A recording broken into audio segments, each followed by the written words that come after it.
नमस्कार दोस्तों, प्रस्तुत है मालती जोशी जी द्वारा लिखी कहानी कैलकुलेशन। 8:30 बजने को थे और पिंकी का अब तक पता नहीं था। मेरी चिंताओं का ग्राफ बढ़ने लगा था। सर्दियों में अंधेरा वैसे ही जल्दी घिर आता है और शहर में रोज होने वाली घटनाएं मन को डरा देती हैं। बच्चों को हमारी परेशानियों का कोई एहसास नहीं होता, बल्कि मैं फ़ोन भी करती हूँ तो वह नाराज़ हो जाती है। कहती है और किसी के घर से फ़ोन नहीं आता, बस मेरा ही घनघनाता रहता है। इतना एम्बैरेसिंग लगता है। अब भला इसमें एम्बैरेसिंग होने जैसा क्या है? तुम्हारे दोस्तों के घर वाले लापरवाह हैं तो मैं क्या करूं? मैं तो उतनी बेफिक्र नहीं हो सकती ना। ये घर में होते हैं तो हर 5 मिनट में मुझे कूल डाउन की सलाह देते हैं, पर आज ये भी टूर पर हैं। सारा टेंशन मुझे अकेले ही झेलना है। जब घर में बैठना असंभव हो गया तो मैं शॉल ओढ़कर गेट पर जाकर खड़ी हो गई। बिटिया की राह देखी जा रही है। अंधेरे में एक प्रश्न उछला। मैं बुरी तरह चौंक गई। देखा बगल वाली अम्मा जी शाल लपेटे कुर्सी पर विराजमान है। मैं मुड़कर उनके मुखातिब हो गई। कंपाउंड वाल पर टिकते हुए कहा, ओरी देखिए ना, अंधेरा कैसा हो रहा है। इतनी रात अकेले आती है तो चिंता होने लगती है। वह अकेले नहीं आती, एक लड़का घर तक छोड़ने आता है। मैं चकित होकर उन्हें देखती रह गई। पिंकी ने उनका नाम चुंगी नाका रखा है। वह गलत नहीं है। अपने बरामदे में बैठकर वह पूरे मोहल्ले की खोज खबर रखती हैं। थोड़ा बुरा भी लगा। जरा सी तुर्शी के साथ पूछा, आप अब तक यहाँ ठंड में क्यों बैठी हुई हैं? अरे बेटा, अभी अभी दफ्तर से लौटा है, उसका चाय नाश्ता हो जाने दो, फिर भीतर जाऊंगी। मतलब? अरे मुझे देखेगा तो पास बिठा लेगा, मेरा हालचाल पूछेगा, दफ्तर की बातें बताएगा। बहू को यह सब अच्छा नहीं लगता। कहती है शादी क्यों की, जिंदगी भर अम्मा के पल्लू में बंधे रहते। कहते हुए उन्होंने शॉल और कसकर लपेट ली। मैं चुप हो गई। हर घर की अपनी समस्या होती है, उससे खुद ही निपटना पड़ता है। बाहर वाला कुछ नहीं कर सकता। इस समय तो मैं अपनी ही चिंता से ग्रस्त थी। दूसरों की मदद क्या करती। मुझे ज़्यादा प्रतीक्षा नहीं करनी पड़ी। कुछ ही देर में मेरी समस्या यानी कि पिंकी रानी पधार गई। साथ में वह लड़का भी था। पिंकी बाहर से ही चिल्लाई, मम्मा, वहाँ ठंड में क्या कर रही हो? अब उस लड़के ने मुझे देखा। नमस्ते आंटी। नमस्ते बेटा, आओ भीतर आओ, गर्मा गर्म कॉफ़ी पिलाती हूँ। स्कूटर बाहर खड़ा करके वह निसंकोच भीतर चला आया। रोज तो बाहर से ही चले जाते हो, आज पकड़ाई में आए हो। प्रियंका ने कभी बुलाया ही नहीं, मैं तो रोज आ जाऊंगा। मैंने फटाफट कॉफ़ी बनाई, सूखे नाश्ते के साथ सर्व की और कॉफ़ी पीते हुए उसे ढेर सारी बातें पूछ डाली। जब वह चला गया तो मैंने जैसे अपने आप से कहा, लड़का अच्छा है ना? कहीं तुम इसके साथ मेरा गठजोड़ा करने की तो नहीं सोच रही हो? एक ही बैठक में उसके खानदान की सारी हिस्ट्री ज्योग्राफी पता कर ली, इसलिए पूछ रही हूँ। हर्ष क्या है? No mummy, he is just a friend. Coaching तक लाने ले जाने के लिए ठीक है, पर शादी के कतई लायक नहीं है। इतने मीडियाकर पर्सन से शादी की बात तो मैं सोच भी नहीं सकती। कैट की तैयारी कर रहा है, सो क्या ऐसे ही? पता है मम्मी, यह उसका तीसरा अटेम्प्ट है। तो तुम कौन सा पहली बार में ही निकल जाओगी? तुमसे तो बात करना ही बेकार है, उसने तुनक कर कहा और कपड़े बदलने चली गई। इन लड़कियों को समझाना सचमुच बहुत मुश्किल है। पिछले साल तक सुनील नाम के एक लड़के से अच्छी खासी दोस्ती थी। दोनों ने टेबल टेनिस में कॉलेज को कई बार रिप्रेजेंट किया था। फिर एकाएक उसका आना बंद हो गया। मैंने पिंकी से पूछा तो बोली, जनाब खेल खेल में लाइफ पार्टनर बनने के सपने देख रहे थे। How rubbish.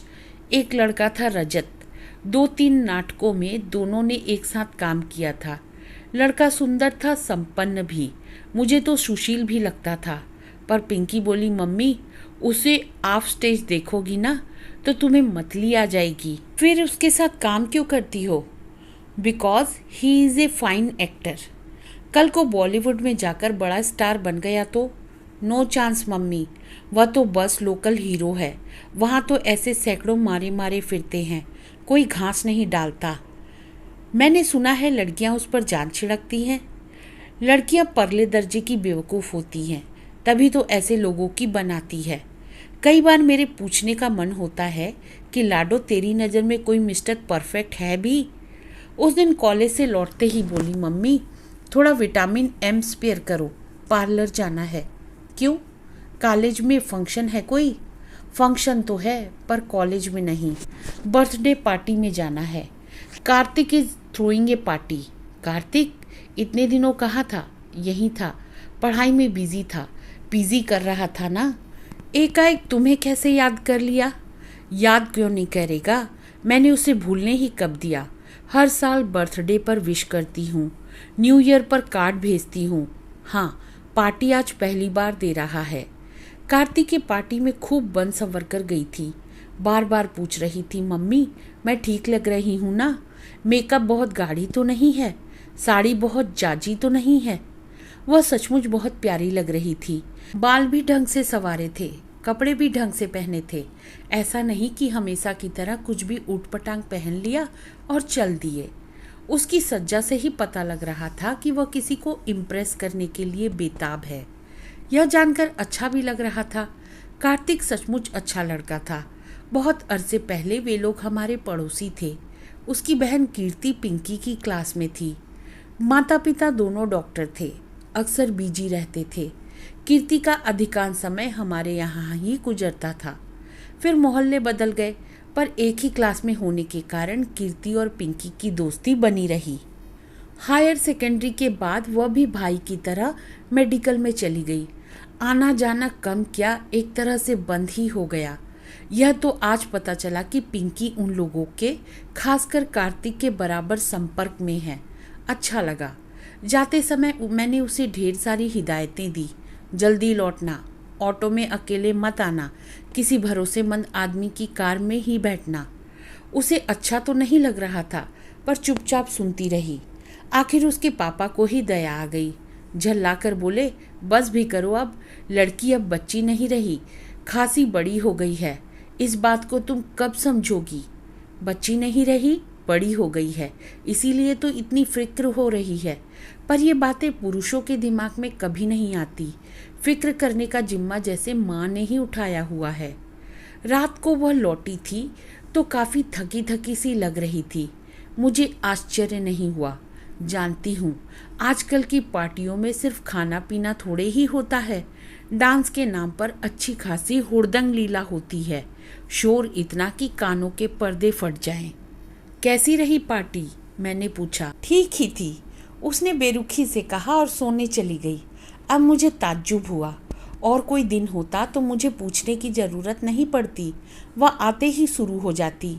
यह भी भूल जाती कि आधी रात हो रही है और मम्मी जो उसके लिए अब तक जाग रही थी सोना चाहेगी।